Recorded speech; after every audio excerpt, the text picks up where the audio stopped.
एक ऐसी गृहस्थी में महिला हुई जिनका नाम है सखूबाई। और सखूबाई एकदम साधारण सी महिला है, ना तो पढ़ी लिखी है, ना ही कुछ ज्ञान है, ना ही कोई बहुत बड़ी संत है। घर घरेलू गृहस्थी का काम करने वाली एक साधारण सी महिला, लेकिन प्रेम ऐसा विठ्ठलनाथ के लिए महाराज, ऐसा प्रेम विठ्ठल भगवान के लिए कि जब भी जो भी काम करती तो विठ्ठल विठ्ठल माझा विठ्ठल माझा विठ्ठल विठ्ठल विठ्ठल ही जाप करती। ठाकुर जी का एक नाम और है विठ्ठल। तो महाराज पांडुरंगा विठ्ठलनाथ, विठ्ठल विठ्ठल जपती। घर में सास ससुर थे, एक पति था, बस ये 4 मेंबर ही थे। घर वाले बहुत ताड़ना देते, बहुत डांटते, बहुत मारते। बेचारी सारा काम करती, लेकिन फिर भी उसको इतनी यातना देते कि उसका पति रोजाना डंडे लेके उससे मारता, और इतना मारता कि पूरा हाथ पैर पर नील बन जाते, मोटे मोटे सूज जाते, इतना मारता।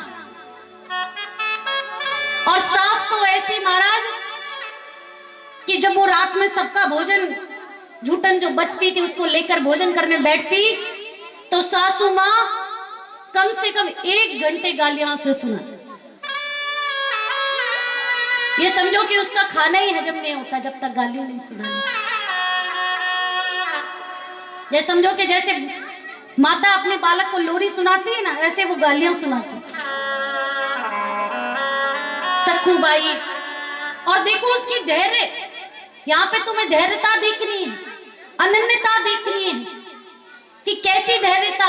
मैया इतनी मार खाने के बाद, इतनी गालियां सुनने के बाद, इतनी यातना मिलने के बाद भी सखूबाई का एक नियम था कि ना तो वो अपने पति से कुछ कहती और ना ही सास से कुछ कहती।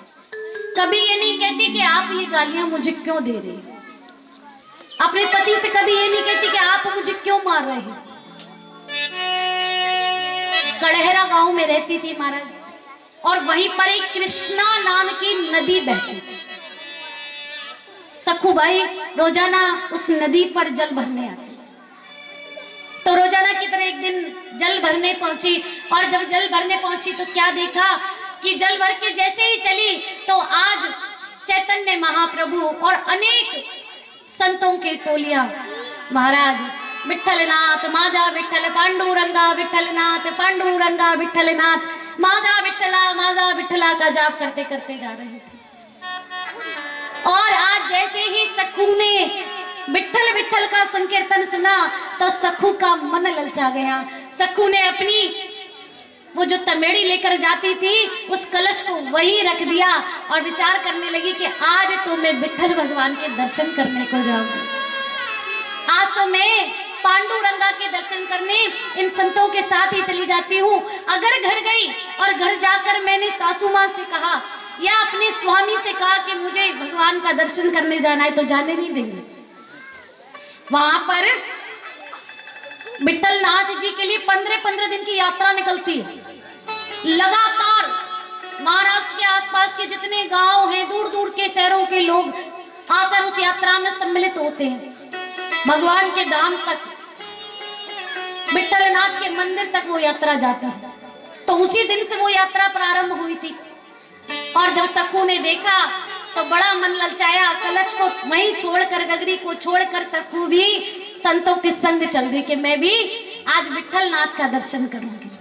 ऐसी मन में विवलता जगी, ऐसी विवलता जगी कि आज तो भगवान का दर्शन मुझे करना है, क्योंकि इस घर गृहस्थी से मुझे कभी झंझट, इन झंझटों से कभी फुर्सत नहीं मिलेगी। चल दी। लेकिन महाराज किसी ने कहा है कि पड़ोसी यदि अच्छा मिल जाए ना तो बड़े भाग है। पड़ोसी भी बड़े बड़े खतरनाक होते। किसी पड़ोसी ने उसको देख लिया और घर पे जाकर सखू की शिकायत कर दी। कह रही देखो तुम्हारी बहू तो वहां जा रही है संतों के साथ में विठ्ठल का दर्शन करने के लिए। अब तो जैसे ही सास ने सुना, पति ने सुना, दोनों दौड़े दौड़े आए डंडा हाथ में लेकर और दौड़ लगाते हुए उन संतों की टोली में से आज सखू को पकड़ लिया और वहीं से मारते हुए लाए। बड़ा दर्शन करने वाली, बड़ी तीर्थ यात्रा करना चाहती है, चल हम तुझे आज तीर्थ यात्रा कराएंगे। और सखू बार बार कहती रही कि नहीं, मुझे एक बार विठल का दर्शन कराने दो, मैं फिर घर आ जाऊंगी, फिर नहीं जाऊंगी, बस एक बार मुझे विठल का दर्शन कराने दो, मेरे मन में बड़ी लगन है। लेकिन वो दोनों, वो दुष्ट नहीं माने, मारते मारते बेचारी को घसीटते हुए घर तक लेकर आए और घर लाके आज सास कहती है कि ये हमारा नाम बदनाम कर देगी। अरे ऐसे कोई संतों की टोली में जाता भी है? तीर्थ यात्रा के लिए चल दी, तोड़ दो उसके पैरों को, दोनों पैर तोड़कर डाल दो, जिससे कि 15 दिन तक यात्रा चलेगी, ये जा ही ना पाए। अरे इसका कोई भरोसा नहीं, दोबारा कहीं नदी पे पानी भरने जाए या संतों की यात्रा में निकल गई तो हम क्या करेंगे? बोले इसके पैर तोड़कर इसको डाल दो, जिससे ये जा ही ना पाए। और महाराज देखो लीला, इतना मारा आज सखू को कि इसके दोनों पैर घुटनों से तोड़ दिए। और महाराज उसको एक कमरे में बांध कर पटक दिया, कमरे में ताला लगा दिया। बेचारी रोती रही पड़ी पड़ी, ये तक नहीं कहा कि तुम मुझे क्यों मार रहे हो। क्या ऐसी कोई बहू है आज के जमाने में? ये अनन्यता और दीनता का भाव है सखू के चरित्र में, धैर्यता का भाव है जो हमें सिखाता है कि जीवन में हमें क्या सीखना है, क्या करना है। दोनों पैर तोड़कर डाल दिया उसे। और महाराज सखू के नेत्र बंद हो गए, आंखों से अश्रुधारा बह रही और एक ही बात सोच रहे कि हे विठल, वो गोपियां कितनी धन्य थी कि जब उनके पतियों ने उनको रास लीला में जाने नहीं दिया और घर में बंद कर दिया तो उनके प्राण निकलकर तुम तक पहुंच गए थे। कितनी परम भाग्यशाली थी वो गोपियां कि जब पतियों ने किवाड़ लगा दिया, कमरे में बंद कर दिया तो उनके प्राण निकल तक तुम तक चले गए। और देखो मैं कितनी दुर्भाग्यशाली हूं, मुझ में तो वो प्रेम भी नहीं, मुझ में तो वो भक्ति भी नहीं, वो साधन भी नहीं कि मेरी आत्मा ही निकल तक तुम तक चली जाए, तुम्हारा दर्शन कर ले। हे विठला, हे माजा विठल, अब मैं क्या करूं?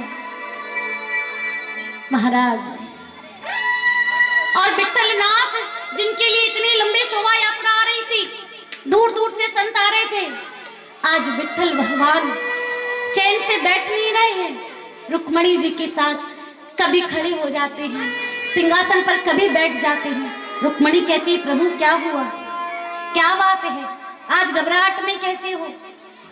तो विठल कह रहे कि अब तो मुझे जाना पड़ेगा रुक्मणी, आज एक ऐसी घटना घट गई कि जिसके लिए मैं रुक नहीं सकता। रुक्मणी कहती अरे प्रभु, कितनी दूर दूर से भक्त तुम्हारा दर्शन करने के लिए यहाँ आ रहे हैं और तुम मंदिर छोड़कर जाओगे, ऐसा कैसे चलेगा? भक्तों को दर्शन कैसे होगा? भगवान कहते नहीं रुक्मणी, आज तुम मुझे मत रोको, मुझे जाने दो। मेरी एक सखी सखू मुझे याद कर रही है, अब मैं नहीं रुकूंगा। और विठल भगवान गोविंद आज स्वयं मंदिर से चल दिए। देखो भगवान कितने लीला में है, कितने करुणा में है, कितनी कृपा में है कि अपने भक्त के लिए चल देते। और हम भक्तों को देखो जो भगवान को इंतजार करवाते हैं कि तुम आराम से इंतजार करो, हम तो अपने गेट पे खड़े हैं। अरे इनके लिए एक बार प्रेम करके तो देखो, अपना हृदय इनसे लगाकर तो देखो, ये बड़ी दया में है, बड़ी कृपा में है। आज स्वयं चल दिए और रुक्मणी से कहा कि रुक्मणी तुम मेरा इंतजार करती रहना, मैं जल्दी आ जाऊंगा। महाराज भगवान ने आज एक सखी का वेश बनाया और सखी का वेश बनाकर सखू के उस कमरे की खिड़की पर पहुंचे जहां पर सखू बंधी पड़ी। सखू से कहने लगी, अरे सखी, अरे ओ सहेली, तू यहाँ अंदर कमरे में क्या कर रही है? सखू ने उठकर देखा, कौन है, कौन आया? तो उसी समय आज भगवान किवाड़ खोलकर अंदर आ गए, सखी के रूप में आए हैं और कहते हैं, सखू तू यहाँ लेटी हुई है और देख भगवान पंडरीनाथ की यात्रा जा रही है, तू यात्रा में नहीं जाएगी? अरे चल जल्दी चल, हम भगवान का दर्शन करने चलते हैं। इतनी बात सुनते ही आज सखू के नेत्रों से अश्रु बह गए। कहती है, सखी मेरे जीवन में ये सौभाग्य नहीं लिखा कि मैं भगवान विठलनाथ का दर्शन कर सकूं। मैं तो जा ही नहीं सकती, मेरे तो दोनों पैर टूट गए हैं, मैं कैसे जाऊंगी? और यदि मैं गई भी तो मेरी सास, मेरे पति मुझे फिर मारेंगे, मैं नहीं जा सकती, वो मुझे यहाँ से नहीं जाने देंगे। अब शायद मेरे जीवन में उनका दर्शन लिखा ही नहीं। महाराज आज पंडरीनाथ कहते हैं, अरे पगली चल आ, मैं तुझे उठाता हूं। और कहते ही सखी ने जैसे ही हाथ पकड़ के सखू को उठाया तो सखू खड़ी हो गई।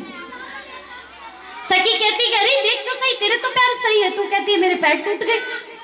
कहती, अरे हाँ पैर तो सही हो गए, लेकिन मेरे पति ने तो मुझे बहुत मारा था, मेरे पैर तो तोड़ दिए थे। लेकिन भगवान बड़ी लीला में है, सब बिसार दिया।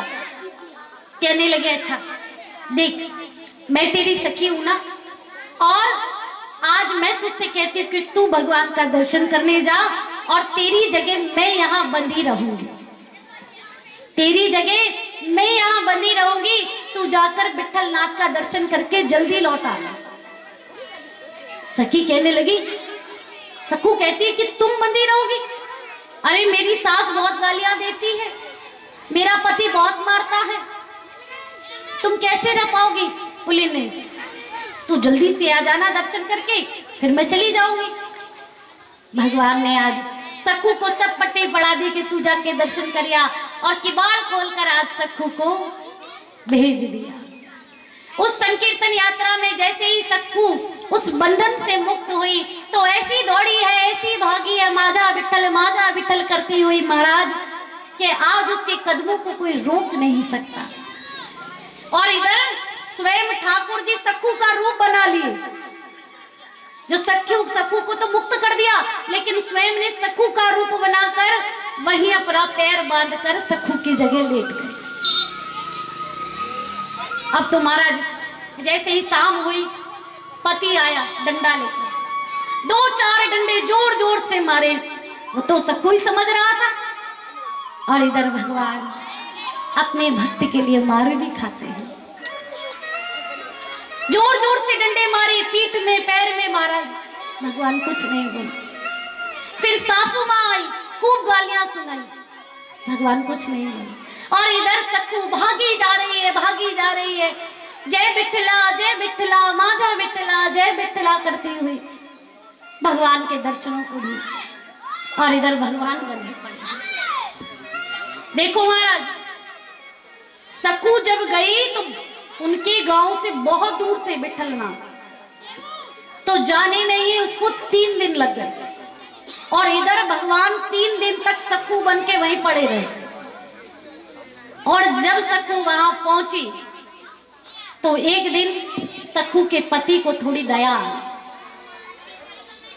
और जब दया आई तो कहते, अरे सखू हम तुझे इतना मारते हैं, इतनी ताड़ना देते, तो कभी कुछ कहती नहीं, दिखा दिखा तेरे पैर में कहां चोट लगी है। और इतना कहते जैसे ही उसके पति ने भगवान के पैर को स्पर्श किया तो स्पर्श करते ऐसा दिव्य अनुभव हुआ कि बुद्धि ही परिवर्तन हुई।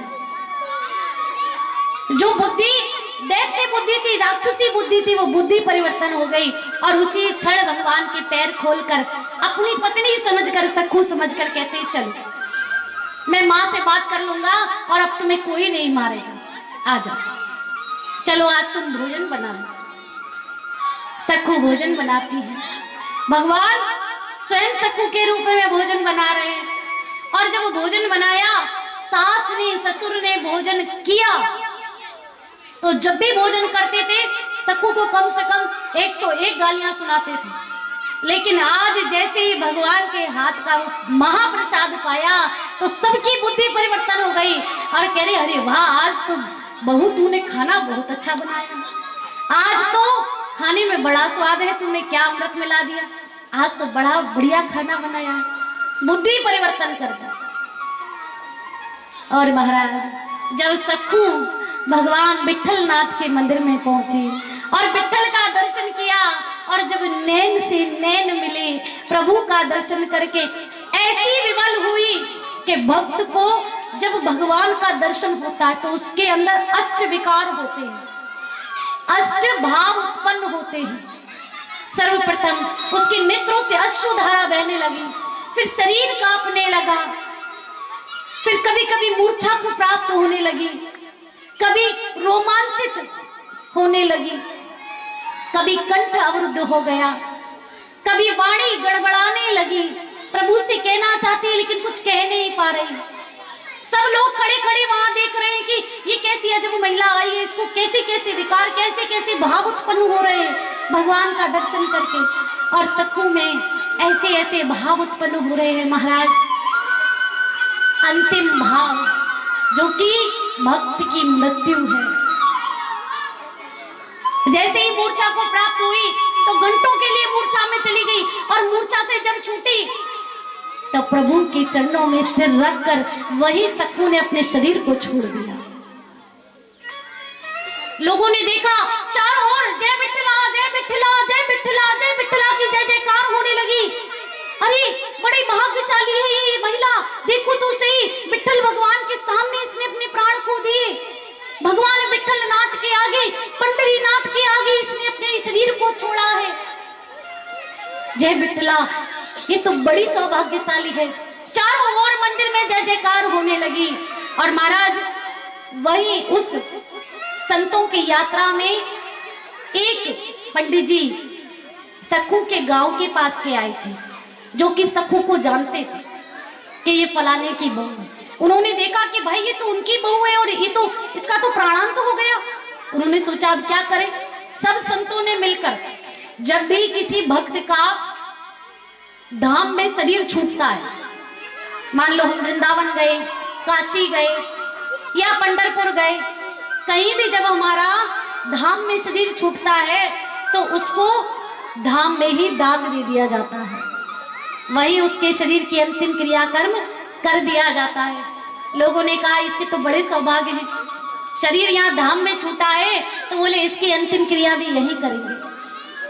और वो पंडित जी भी जो कि उसके गांव के पास के थे, वो पंडित जी भी गए और जाकर के सखू की अंतिम क्रियाकर्म कर दिया। ज्योति जाकर, प्राण ज्योति जाकर भगवान के श्री चरणों में लीन हो गई और इधर भगवान सखू बनकर उसके घर पे है। 15 दिन बीत गए, भगवान को सखू के यहाँ पर 15 दिन बीत गए। भोजन बनाते हैं, पति के चरण दबाते हैं, सास के चरण दबाते हैं, बर्तन साफ करते हैं और तो और मार भी खाई। लेकिन महाराज सखू तो चली गई, अब भगवान कैसे लौटे। रुक्मणी जी बड़े परेशान। रुक्मणी जी सोचने लगी इतने दिन हो गए भगवान लौटे नहीं और ये सखू ने भी प्राण छोड़ दिए। ये तो ऐसी भक्ति में विवल हुई, भगवान में ऐसी लीन हुई कि इसने भी प्राणों को समर्पित कर दिया। अब मेरे पंडरीनाथ कैसे लौट के आएंगे, वो वहां से कैसे लौटेंगे। तो रुक्मणी जी ने एक लीला बनाई, एक योजना बनाई और जहां पर सखू के शरीर का अंतिम क्रिया की गई थी वहां जाकर उसकी राख को समेटकर, रुक्मणी जी ने सखू के शरीर की राख को समेटकर हाथ में जल लेकर मंत्र पढ़ के जैसे ही उसमें जीवनी शक्ति फूंकी है तो महाराज आज दोबारा से सखू प्रकट हो गए। दिव्य देह आज सखू को प्रकट हो गए। रुक्मणी जी के अलौकिक दर्शन करके सखू ने चरणों में शीश नवाया, कहती है माता आप, अरे माँ आपने मुझे पुनः ये जीवन क्यों दे दिया। मैंने तो गोविंद के चरणों में अपने शरीर को त्यागा और आपने दोबारा मेरे इस देह को बना डाला, क्यों माँ। रुक्मणी जी कहती है, अरे सखू, मेरे गोविंद तेरे लिए इतनी लीला कर रहे हैं, और क्या तू मेरे गोविंद को नहीं छुड़ाएगी, जो कि तेरे यहाँ बहू बन के बैठे हैं, सखू बन के बैठे हैं। आज जैसे ही सखू ने सुना कि गोविंद पंडरीनाथ मेरे लिए वहां सखू बनकर बैठे हैं, तो उसी समय सखू आज अपने गांव के लिए दौड़ लगाने लगी। दौड़ी दौड़ी दौड़ी दौड़ी आई, और इधर रुक्मणी जी ने भगवान को सूचना दे दी कि देखो सखू आ रही है, तुम भी जल्दी से लीला समाप्त करके निकलो, नहीं तो भेद खुल जाएगा। और इधर से पंडरीनाथ भी कलश लेकर, गगरी लेकर जल भरने के बहाने और कृष्णा नदी पर आ गए।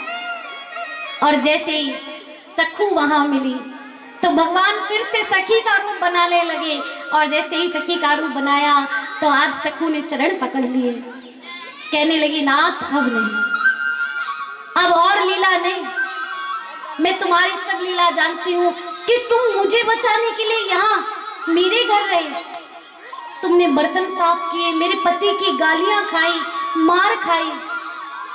प्रभु, मैं चाहती हूँ कि हमेशा मुझे आपका दर्शन होता रहे। तो आज पंडरीनाथ कहती है, सखू, अब तुम कभी विट्ठलनाथ मत आना, अब कभी तुम पंढरपुर मत आना, तुम्हें जब भी मेरा दर्शन करना हो, जब भी मेरे दर्शन की तुम्हारे अंदर ललक जगे, तो एक बार मुझे हृदय से याद कर लेना, मैं यही कृष्णा नदी पर तुमसे आया करूंगा। ऐसी भी मैया है, ऐसी भी भगत है, देख लो माता, जो गोविंद स्वयं उनके कष्टों को हरने के लिए चले आते, पीड़ा को समाप्त करने आ जाते, और इधर भगवान सब लीला समाप्त करके पंढरपुर में पहुंचे। सखू आज सब जल भर के जब घर पहुंची तो क्या देखती है, बोले सास तो एक भी गाली नहीं दे रही, पति ने तो बिल्कुल भी नहीं मारा, क्यों, भगवान तो सारी बुद्धि पलट आए थे। आज सब बड़े प्रेम से बोल रहे हैं, सब बड़ी बहू बहू करके बात कर रहे हैं, बेटी बेटी करके बात कर रहे हैं। समझ गई कि ये सब गोविंद की लीला। और महाराज अब 3 दिन बाद वो पंडित जी लौटे, जिन्होंने सखू का अंतिम क्रिया संस्कार किया। पंडित जी लौटे तो पंडित जी ने सोचा कि बहू का शरीर तो छूट गया, बोले चलो इनके घर वालों को खबर कर दे, पता नहीं घर वालों को खबर है कि नहीं, कुछ भोज क्रियाक्रम तो कर ही देंगे उसके नाम से। तो घर गए और घर जाके उनके ससुर जी मिले। पंडित जी बोले कि बड़े दुख की बात है कि आपकी बहू का शरीर ऐसे ऐसे पंडरीनाथ के यहाँ छूट गया, और हम तो अंतिम क्रिया करके आ रहे हैं महाराज। अब देखो शरीर तो आपको नहीं मिल पाया, लेकिन उसका 13वें दिन जो भोज क्रिया होती है, आप कुछ कन्याओं को, कुछ ब्राह्मणों को भोजन इत्यादि कर देना। अब ससुर जी पंडित जी को घूर घूर के देखे, बोले अरे पंडित क्या हो गया तुझे, भैया पागल वागल हो गए हो क्या, क्या कह रहे हो ये सब, अरे हमारी बहू तो भीतर है, किसकी बात कर रहे हो, किसका क्रियाकर्म करके आए हो, अरे हमारे दुश्मन मरे, बहू क्यों मरे। बोले महाराज मैं आज अपने जनेऊ की, अपनी कंठी की सौगंध खा के कहता हूं कि मैंने आपकी बहू का अंतिम क्रिया संस्कार किया है, और आप कह रहे हो कि बहू अंदर है। बोले नहीं मानते तो बुलाऊं अभी। बोले बुलाइए। ससुर जी ने सखू को आवाज लगाई, और जब सखू को आवाज लगाई तो सखू बाहर आ गई। अब पंडित जी भी हैरान रह गए, बोले ये कैसे हो सकता है, हमने तो अपने हाथों से दाग दिया है, ऐसा कैसे हो सकता है। तो जब पंडित जी अपने जनेऊ की और कंठी की सौगंध दिखाने लगे, तो उसी समय आज सखू से पूछा गया कि सखू बता ये सब क्या है। तो सखू रो रो कर सारी लीला कह देती है, कहती है कि जब तुमने मुझे पंढरपुर नहीं जाने दिया तो स्वयं विट्ठल भगवान यहाँ आए थे, और वो 15 दिन के लिए यहाँ पर रहे मेरा रूप बनाकर, और मैं उनका दर्शन करके आई। मैंने शरीर भी छोड़ दिया था, लेकिन पुनः रुक्मणी जी ने मुझे नई देह प्रदान की और मैं फिर से यहाँ आई हूँ। ऐसी बात सुनते ही आज सास ससुर पति सब चरणों में गिर गए, कहने लगे धन्य है हमारी बहू। बताओ भगवान स्वयं पंडरीनाथ हमको अपने हाथ से भोजन बना के खिलाते, हमारे पैर दबाते, हमारी गालियां सुनते, हमारे डंडे से मार खाते। हम कितने निर्दयी हैं, कितने निर्लज्ज हैं, हमने भगवान को इतनी ताड़ना दी, इतना कष्ट दिया। सखू अब हम ये कैसे पाप उतारेंगे, तुम ही हमें मार्ग बताओ। तब आज सखू कहती कि आप सब विठला जय विठला का कीर्तन किया करें और इस कीर्तन से ही आप सबके संकट दूर हो जाए। तो जीवन में मैयाओं यदि प्रेम करना है तो गोविंद से करिए। संसार में किसी से प्रेम मत करिए, सब में अपनी केवल कर्तव्य निभाइए, केवल फॉर्मेलिटीज करिए कि मुझे अपना मेरा कर्तव्य, मैं माँ हूं तो मेरा कर्तव्य है अपने बच्चों के प्रति, मैं किसी की पत्नी हूं तो मेरा कुछ कर्तव्य है अपने पति के प्रति, मैं बहन हूं तो मेरा कर्तव्य है अपने भाई के प्रति, आपकी बहू हो तो कर्तव्य है सास ससुर के प्रति। कर्तव्य सारे निभाओ लेकिन प्रेम केवल गोविंद से करो, क्योंकि गोविंद एकमात्र ऐसी है कि इनकी तुलना कभी कोई कर नहीं सकता। एक बार सभी भाव से बोले बांके बिहारी लाल हो। मुझे मिला रंगीला यार बिरज की गलियों में, मुझे मिला रंगीला यार बिरज की गलियों में, मुझे मिला रंगीला यार बिरज की गलियों में, मुझे मिला रंगीला यार बिरज की गलियों में, गलियों में ब्रज गलियों में, गलियों में ब्रज गलियों में, कुंजन में ब्रज कुंजन में, कुंजन में ब्रज कुंजन में, मेरा बसा बसा बसा बसा बसा दिव्य संसार बिरज की गलियन में। मेरा बसा दिव्य संसार बिरज की गलियों में। सभी दोनों हाथ खोलकर ताली से करेंगे।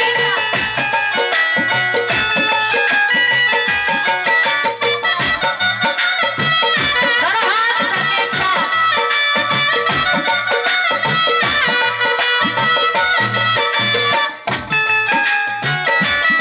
बोलो बांके बिहारी लाल की जय हो।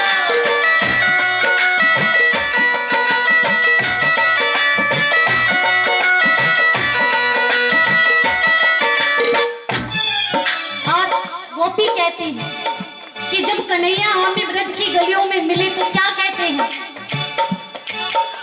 मुँह से कहे इते आओ सजनी, मुझे कहो इत आओ सजनी, मुँह से कहे इते आओ सजनी, मुझे कहो इत आओ सजनी, आकर मेरी बाह पकड़ ली, और मेरी बाह पकड़ ली, आकर मेरी बाह पकड़ ली, आकर मेरी बाह पकड़ ली। तो हो गई क्या, मैं तो हो गई। और ऐसे नहीं, दोनों हाथ उठाकर सब मिलकर, मैं तो हो गई शर्मोसार।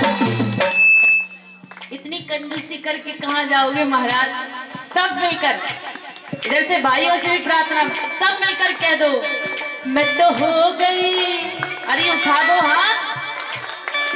मैं तो हो गई शर्मोसार बिरज की गलियों में, हो गई शर्मोसार ब्रज की गलियों में। सभी ताली से आवाज करते हुए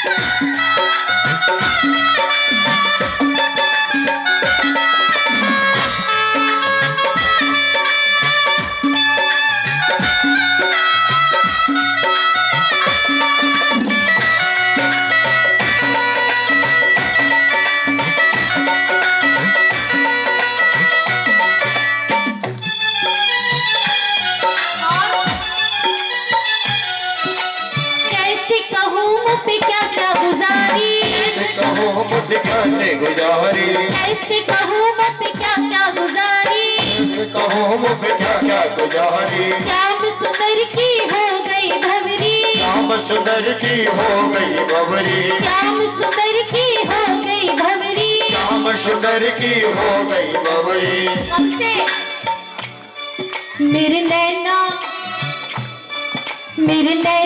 हो गए चार ब्रज की गलियन में, नैना हो गए चार ब्रज की गलियन, ताली बजा के नैना हो गए चार फिर रहना होगे चाँद ब्रज की गलियों में। गलियों में ब्रज गलियों में, गलियों में ब्रज गलियों में, कुंजन में ब्रज कुंजन में, कुंजन में ब्रज कुंजन में। मुझे मिला मिला मिला मिला मिला रंगीला यार ब्रज की गलियन में। मुझे मिला रंगीला यार ब्रज की गलियों में। सभी ताली सेवा करते हैं।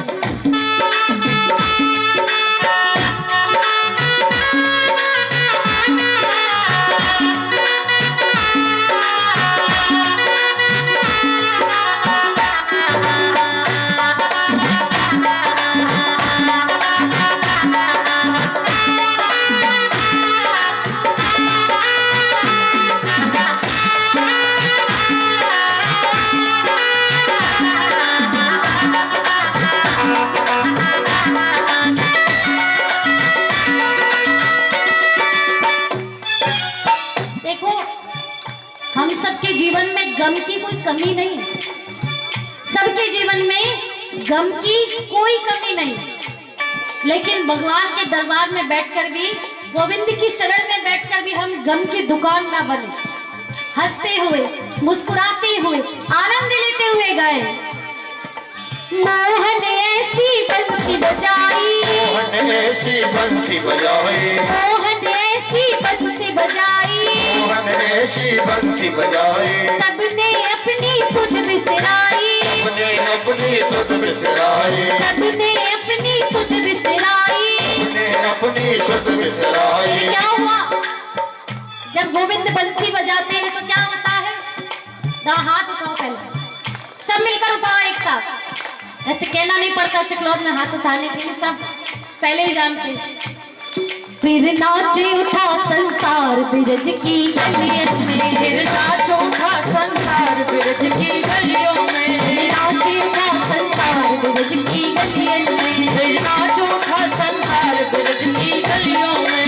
गलियों में ब्रज गलियों में, गलियों में ब्रज गलियों में, कुंजन में ब्रज कुंजन में, कुंजन में ब्रज कुंजन में। मुझे मिला रंगीला यार ब्रज की गलियन में, मुझे मिला रंगीला यार ब्रज की गलियों में। मुझे मिला रंगीला यार ब्रज की गलियन में। मुझे मिला रंगीला यार ब्रज की गलियों में। जय गोविंद गोविंद गोपाला, जय गोविंद गोविंद गोपाला, जय गोविंद गोविंद गोपाला, जय गोविंद गोविंद गोपाला, जय मुरली मनोहर नंद लाला, जय मुरली मनोहर सभी गाइए। लाला, जय मुरली मनोहर नंद लाला, जय मुरली मनोहर नंद लाला, जय गोविंद गोविंद गोपाला, जय गोविंद गोविंद गोपाला, जय गोविंद गोविंद गोपाला, जय गोविंद गोविंद गोपाला,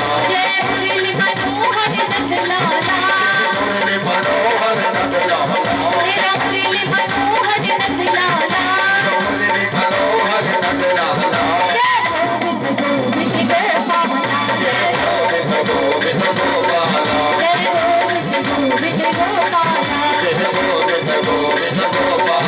गोपाला, जय गोविंद गोपाला, जय गोविंद गोपाला, जय गोविंद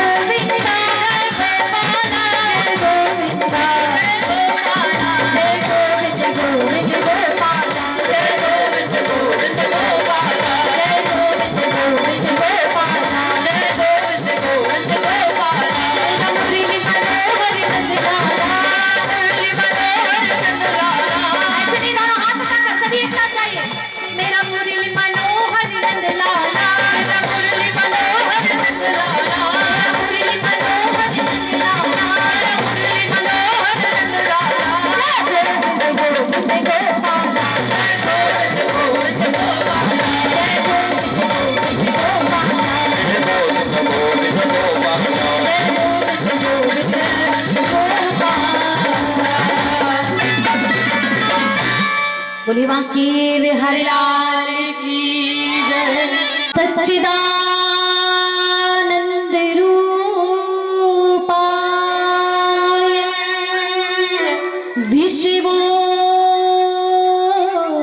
विश्वोत्पत्त्यादि हेतवे तापत्रय विनाशाय श्री कृष्णाय वयं नुमः। सच्चिदानंद स्वरूप भगवान श्री कृष्ण के चरणार बिंदों में हम सभी नमस्कार करते हैं, जो कि इस समस्त संसार की स्थिति, पालन और संहार के कारक है। एकमात्र गोविंद और उनकी प्राण प्रिय वल्लभा श्री राधा जो ऐसी हैं, जो कि हम सबके जीवन को पालने वाली भी है, इसकी स्थिति बनाकर रखने वाली भी है, और जब हम अपने प्राणों का पयान करेंगे तो यही संहार करता है। तो ऐसी अलौकिक नंद नंदन श्री ठाकुर जी और वृषभानु लाडली श्री राधा रानी सरकार के चरणों में हम सभी नमन करते हैं।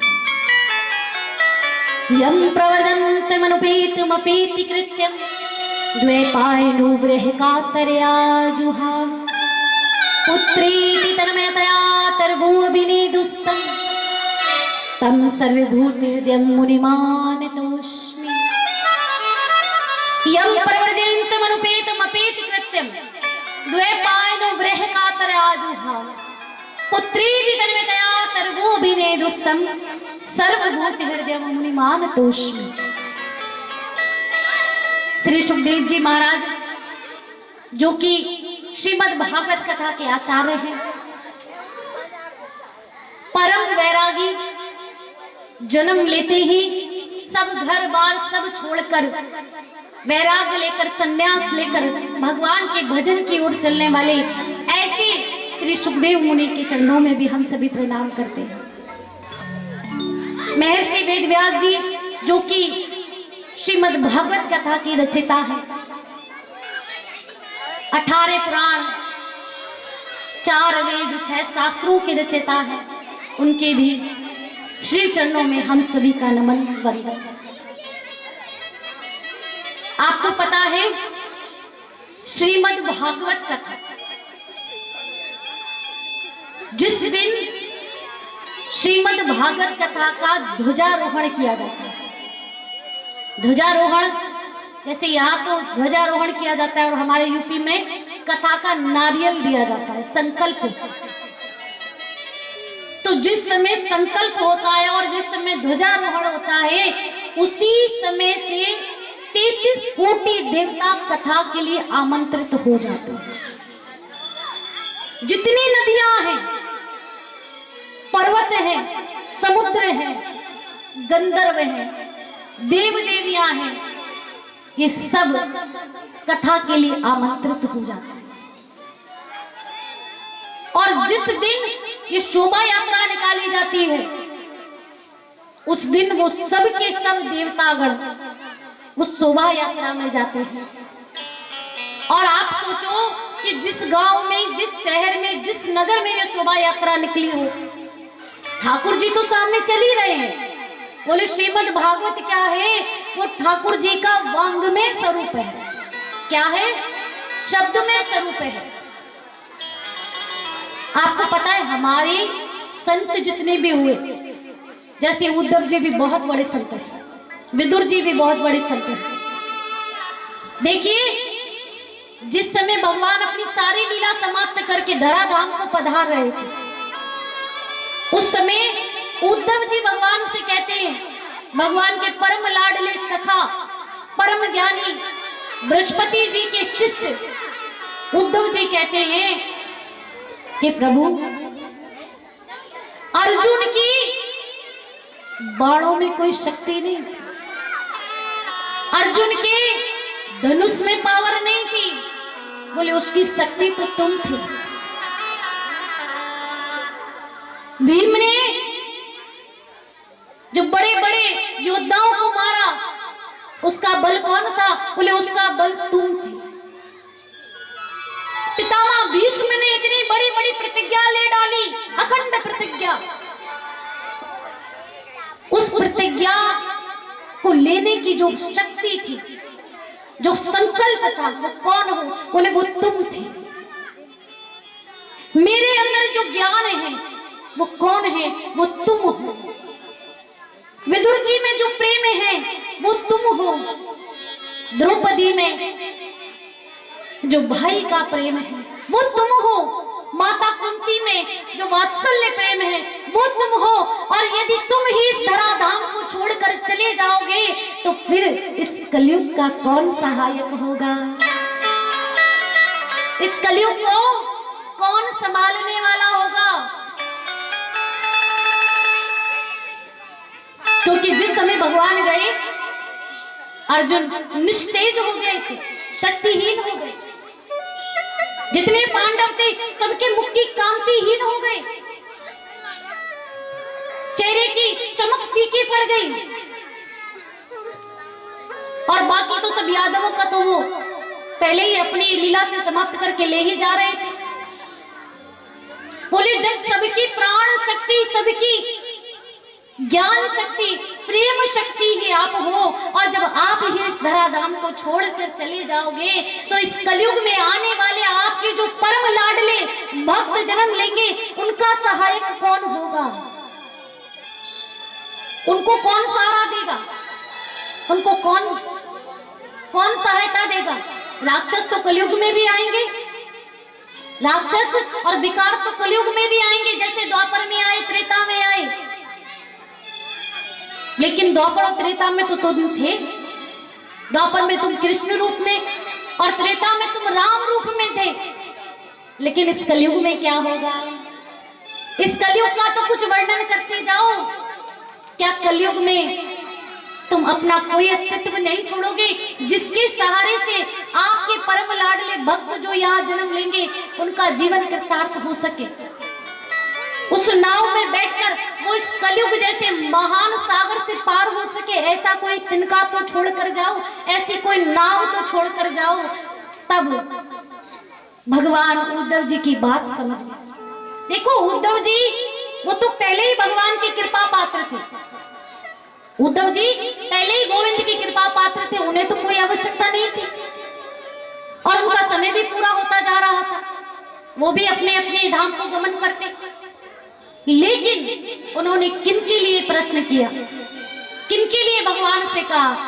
आम लोगों के लिए, हम सभी भक्तों के लिए भगवान से कहा कि आप कुछ तो ऐसा छोड़ो। तब उद्धव जी के कहने पर भगवान स्वयं अपने वांग्मय स्वरूप से श्रीमद् भागवत जी में प्रवेश लेते हैं और कहते हैं कि इस कलयुग में, कलिकाल में जो भी श्रीमद् भागवत कथा का 7 दिवसीय आयोजन कराएगा उसके समस्त विकार दूर होंगे, समस्त कष्ट दूर होंगे, कल्याण में होगा। जिस चीज की कामना होगी उसे धन दौलत मान सम्मान रुपया पैसा गाड़ी नौकरी जो चाहिए होगा वो श्रीमद् भागवत कथा से मिलेगा। धर्म अर्थ काम मोक्ष जो चाहते हो वो मिलेगा। नाम सुखदाई भजन कर भाई, ये जीवन 2 दिन का। राम नाम सुखदाई भजन कर भाई, ये जीवन 2 दिन का। राम नाम सुखदाई भजन कर भाई, ये जीवन 2 दिन का। राम सुखदाई भजन कर भाई, ये जीवन 2 दिन का। ये तन जंगल की है लकड़ी, ये तन है जंगल की लकड़ी, ये तन जंगल की है लकड़ी। ये तन जंगल की है लकड़ी। आग लगे जल जाई भजन कर भाई, ये जीवन 2 दिन का। राम नाम सुखदाई भजन कर भाई, ये जीवन 2 दिन का। ये तन कागज की है पुड़िया, ये तन कागज की है पुड़िया, ये तन कागज की है पुड़िया। गुड़िया। हवा चले उड़ जाई भजन कर भाई, ये जीवन 2 दिन का। राम नाम सुखदाई भजन कर भाई, ये जीवन 2 दिन और संतों ने क्या कहा? संतों ने इस काया को बड़ा बड़ा नाम दिया है। ये तन माटी का है ढेला, ये तन माटी का है ढेला, ये तन माटी का है ढेला। ये तन माटी का है ढेला। बूंद पड़े घुल जाई भजन कर भाई, ये जीवन 2 दिन का। बूंद पड़े घुल जाई भजन कर भाई, ये जीवन 2 दिन का। राम नाम सुखदाई भजन कर भाई, ये जीवन 2 दिन का। अब नाम सुखदाई भजन कर भाई, ये जीवन 2 दिन का।